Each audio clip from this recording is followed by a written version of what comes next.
ಇದು ರಾಮ ಮಂದಿರ ಪ್ರಕರಣವನ್ನು ಅತ್ತ ಕಾಂಗ್ರೆಸ್ ಬಹುದೊಡ್ಡ ಅಸ್ತ್ರವಾಗಿ ಇಟ್ಕೋತಾ ಇದೆ. ಯಾಕೆಂದರೆ ಇಡೀ ದೇಶದಲ್ಲಿ ರಾಮ ಮಂದಿರ ವಿಚಾರವನ್ನೇ ಮುಂದಿಟ್ಟು ಬಿಜೆಪಿ ಸಾಕಷ್ಟು ಚುನಾವಣಾ ರಾಜಕೀಯವನ್ನು ಮಾಡಿತ್ತು ಅನ್ನುವಂಥದ್ದು ಕಾಂಗ್ರೆಸ್ನ ಆರೋಪ. ಹೀಗಾಗಿ ಈಗ ರಾಮ ಮಂದಿರದಲ್ಲಾಗಿರುವಂಥ ಕಾಣಿಕೆ ಹುಂಡಿ ಪ್ರಕರಣವನ್ನೇ ಆಧಾರವಾಗಿ ಇಟ್ಕೊಂಡು ನಿರಂತರವಾಗಿ ಅತ್ತ ಹೇಳಿಕೆಗಳನ್ನು ವಿಪಕ್ಷಗಳು ಕೂಡ ಕೊಡ್ತವೆ. At the same time BJP ಕಾಂಗ್ರೆಸ್ನ ಆರೋಪಗಳಿಂದ ದೂರ ಸರಿಯೋರ ಜೊತೆಗೆ ಈಗಾಗಲೇ ಆಗ್ತಾ ಇರುವಂಥ ಡೆವಲಪ್ಮೆಂಟ್ಗಳ ಬಗ್ಗೆ ಕೂಡ ನೇರವಾಗಿ ಕಾಂಗ್ರೆಸ್ಸನ್ನು ಕೂಡ ಪ್ರಶ್ನೆ ಮಾಡ್ತಾ ಇದೆ.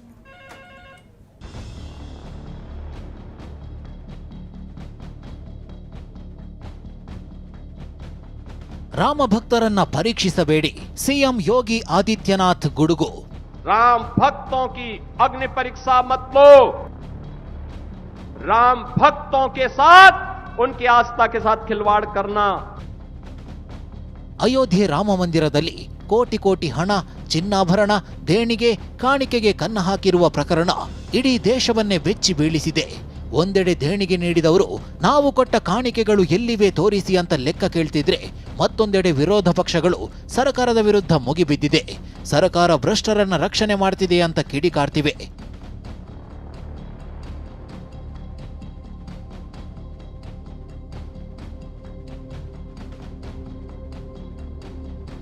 ರಾಮನ ಭಕ್ತರು ಹಾಗೂ ಅವರ ನಂಬಿಕೆ ಜೊತೆ ಆಟವಾಡೋದನ್ನ ನಿಲ್ಲಿಸಿ ಪುರಾವೆ ಇದ್ರೆ ಎಸ್ಐಟಿಗೆ ಕೊಡಿ ಅಂತ ಸಿಎಂ ಯೋಗಿ ಆದಿತ್ಯನಾಥ್ ಗುಡುಗಿದ್ದಾರೆ. ವಿರೋಧ ಪಕ್ಷಗಳಿಗೆ ಸವಾಲ್ ಹಾಕಿದ್ದಾರೆ. ಇದರ ಬೆನ್ನಲ್ಲೇ 8 ಮಂದಿ ಆರೋಪಿಗಳ ಬಂಧನವಾಗಿದೆ. सरकार की जो मंशा है, सरकार ने पहले दिन कहा कि दूध का दूध और पानी का पानी सबके सामने आएगा, लेकिन मैं फिर से अपील करूंगा, राम भक्तों की अग्नि परीक्षा मत लो, राम भक्तों के साथ उनकी आस्था के साथ खिलवाड़ करना बंद करो. अगर तथ्य नहीं है, पुष्ट प्रमाण नहीं है तो आरोप प्रत्यारोप बंद करो, और प्रमाण है तो एसआईटी को सबूत सहित प्रमाण प्रस्तुत करो. ನಮ್ಮ ಸರ್ಕಾರ ತನಿಖೆ ಮಾಡ್ತಿದೆ, ರಾಜಕೀಯ ಹೇಳಿಕೆಗಳನ್ನ ನಿಲ್ಲಿಸಿ ಅಂತ ವಿರೋಧ ಪಕ್ಷಗಳ ವಿರುದ್ಧ ಸಿಎಂ ಯೋಗಿ ಆದಿತ್ಯನಾಥ್ ಬೆಂಕಿಯುಗುಳಿದ್ರು. एसआईटी की सिफारिश के अनुरूप सरकार कार्रवाई को आगे बढ़ा रही है, और जब वरिष्ठ अधिकारियों की टीम कार्य कर रही है तो उसमें फिर राजनीतिक बयानबाजी बंद करें. ಅಯೋಧ್ಯೆ ರಾಮನ ವಿಚಾರದಲ್ಲಿ ರಾಜಕೀಯ ಆಗ್ತಿರೋದಕ್ಕೆ ಸತೀಶಾಚಾರ್ಯ ಸ್ವಾಮಿ ವಿರೋಧ ಮಾಡಿದ್ದಾರೆ. ಅಯೋಧ್ಯೆ ವಿಚಾರ ಸಾಧು ಸಂತರಿಗೆ ಬಿಟ್ಟಿದ್ದು, ಇದರಲ್ಲಿ ರಾಜಕಾರಣ ಮಧ್ಯಕ್ಕೆ ಬರಬಾರದು ಅಂತ ಹೇಳಿದ್ದಾರೆ. अभी देखिए, अरविंद केजरीवाल जी अयोध्या पहुंचे. देखो, ये काम संतों का है, ये काम सनातनियों का है, ये विषय मंदिर का है. इसमें राजनीति को बीच में नहीं आना चाहिए.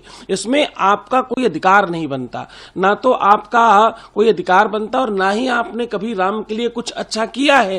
अगर आपने राम के लिए, भगवान श्री राम के लिए, अयोध्या के लिए, अयोध्या मंदिर के लिए किसी भी संदर्भ में आप खड़े हुए हो, 500 वर्षों की तपस्या हमारी, 500 वर्षों तक जूझते हम रहे, प्राण हम देते रहे, आहुतियां हम देते रहे, और आज बोलने के लिए आप खड़े हो गए. आप कौन होते हैं? ಈ ನಡುವೆ ನಿನ್ನೆ ಅಯೋಧ್ಯೆಗೆ ದೆಹಲಿ ಮಾಜಿ ಸಿಎಂ ಅರವಿಂದ್ ಕೇಜ್ರಿವಾಲ್ ಭೇಟಿ ಕೊಟ್ಟಿದ್ರು. ಇಂದು ಕೂಡ ಅಯೋಧ್ಯೆಯ ಶ್ರೀರಾಮ ಜನ್ಮಭೂಮಿ ಮಂದಿರಕ್ಕೆ ಆಪ್ ಮುಖ್ಯಸ್ಥ ಅರವಿಂದ್ ಕೇಜ್ರಿವಾಲ್ ಭೇಟಿ ಕೊಟ್ಟರು. ನನಗೂ ತೀವ್ರ ನೋವಾಗಿದೆ ಅಂದಿದ್ದಾರೆ. और इस चोरी में बहुत बड़े बड़े राक्षस शामिल हैं.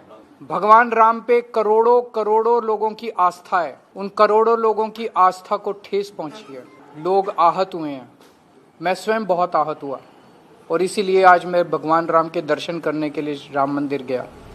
ರಾಮ ಮಂದಿರ ದೇಣಿಗೆ ಲೂಟಿ ಪ್ರಕರಣದಿಂದ ಕೋಟ್ಯಾಂತರ ಭಕ್ತರ ಮನಸ್ಸಿಗೆ ನೋವಾಗಿದೆ ಅಂತ ಕೆಸಿ ವೇಣುಗೋಪಾಲ್ ಆಕ್ರೋಶ ಹೊರಹಾಕಿದ್ದಾರೆ. Certainly, this is one of the biggest issue in this country. We cannot leave this issue. Lakhs of crores of believers, they are pained because Ayodhya temple also this theft happening.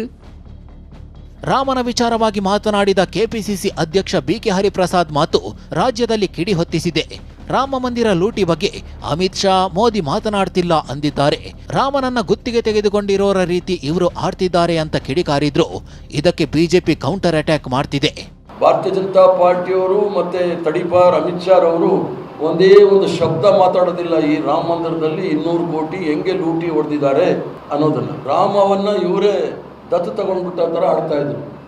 ಇವರಿಗೆ ನಾವ್ಯಾರಿಗೂ ಸಹ ಯಾವ ಧರ್ಮವನ್ನು ಆಚರಣೆ ಮಾಡಬಾರ್ದು ಅಂತ ಹೇಳಿಲ್ಲ. ಈ ರಾಷ್ಟ್ರದಲ್ಲಿ ಯಾವುದೇ ಅಧಿಕೃತವಾದ ಧರ್ಮ ಇಲ್ಲ. ಎಲುಬಿಲ್ಲದ ನಾಲಿಗೆ ಏನು ಬೇಕಾದ್ರೂ ಮಾತಾಡುತ್ತೆ. ಹರಿಪ್ರಸಾದ್ ನನಗೆ ಗೊತ್ತಿರಂಗೆ 10 ಪೈಸೆನೂ ರಾಮ ಮಂದಿರಕ್ಕೆ ದೇಣಿಗೆ ಕೊಟ್ಟಿಲ್ಲ. ದೇಣಿಗೆ ಕೊಟ್ಟ ಭಕ್ತರಿಗೆ ಪ್ರಶ್ನಿಸುವ ಅಧಿಕಾರ ಇದೆ. ರಾಮ ಮಂದಿರದ ನಿರ್ಮಾಣವನ್ನೇ ವಿರೋಧಿಸಿದಂಥ, ಪ್ರಭು ಶ್ರೀರಾಮಚಂದ್ರನ ಅಸ್ತಿತ್ವವನ್ನೇ ಪ್ರಶ್ನಿಸಿದಂಥ ದ್ರೋಹಿಗಳಿಗೆ ಪ್ರಶ್ನಿಸುವ ಅಧಿಕಾರ ಇಲ್ಲ. ಕಾಂಗ್ರೆಸ್ನವರು ಶ್ರೀರಾಮನ ಬಗ್ಗೆ ಮಾತನಾಡ್ತಿರುವುದು ಸಂತಸ ಅಂತ ಕೇಂದ್ರ ಸಚಿವ ಪ್ರಹ್ಲಾದ್ ಜೋಶಿ ಟಾಂಗ್ ಕೊಟ್ರು. ಇಲ್ಲವೇ ಇಲ್ಲ, ರಾಮ ಸೇತು ಇಲ್ಲ, ಈ ರೀತಿಯೆಲ್ಲ ಅಫಿಡವಿಟ್ ಹಾಕಿದ್ದಾರೆ. I am not telling. Congress party ಎಲ್ಲೋ ಪತ್ರಿಕೆಯಲ್ಲಿ ಯಾವುದೋ ಒಬ್ಬ ಲೀಡರು ಸ್ಟೇಟ್ಮೆಂಟ್ ಕೊಟ್ಟದ್ದು ಹೇಳ್ತಲ್ಲ, they have filed an application in the supreme court, affidavit, sworn affidavit of the then government. Rama ಒಂದು ಕಾಲ್ಪನಿಕ ವ್ಯಕ್ತಿ ಅಂತ ಹೇಳಿದಂಥವ್ರು ಇವತ್ತು ರಾಮನ ಬಗ್ಗೆ ಬಹಳ ಮಾತನಾಡ್ತಾ ಇದ್ದಾರೆ. ಅಯೋಧ್ಯೆ ದೇಣಿಗೆ ಲೂಟಿ ಆಗಿದ್ದು ಆಘಾತ ತಂದಿದೆ ಅಂತ ಈಶ್ವರಪ್ಪ ಹೇಳಿದ್ದಾರೆ.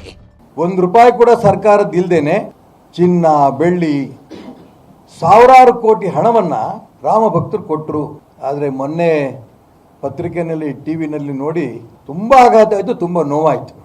ಈ ಲೂಟಿಕೋರರು ಯಾರಿದ್ದಾರೆ ಇವ್ರನ್ನ ತನಿಖೆ ಮಾಡಿ ಅವ್ರ ಬಗ್ಗೆ ಉಗ್ರವಾದ ಒಂದು ಕ್ರಮ ತಗೊಳ್ಳೇಬೇಕು. ಇದರಲ್ಲೇನು ಅನುಮಾನ ಇಲ್ಲ. ಇದರಲ್ಲಿ ಯಾರ್ಯಾರಿದ್ದಾರೆ ತನಿಖೆ ಮುಖಾಂತರನೇ ಹೊರಗೆ ಬರಬೇಕು.